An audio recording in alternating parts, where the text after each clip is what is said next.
Bonjour, dans cette première vidéo Whattuning, nous allons vous montrer le câblage et le branchement d'un kit solaire autonome.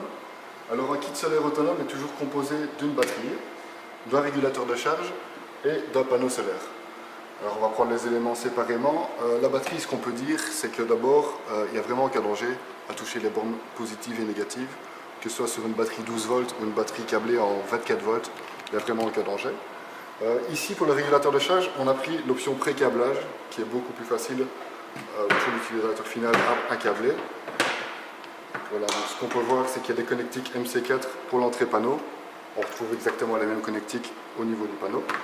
Et le câble batterie a déjà été mis dans les bonnes entrées. Donc c'est 2 mètres. On utilise du câble solaire double isolation, c'est du 4 carrés. Ça suffit amplement pour les kits, jusqu'à même 500 watts, ça suffit amplement. Voilà, donc la première étape va être de connecter le régulateur de charge à la batterie. Alors c'est très simple, il suffit de mettre la petite cosse rouge sur la borne rouge de la batterie. Le rouge est toujours le plus.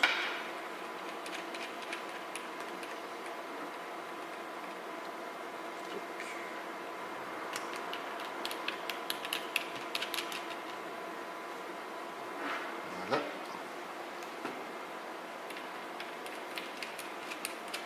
Voilà. Alors ce qu'on peut voir directement, c'est que le régulateur s'allume tout seul, une fois qu'on lui a connecté sa batterie.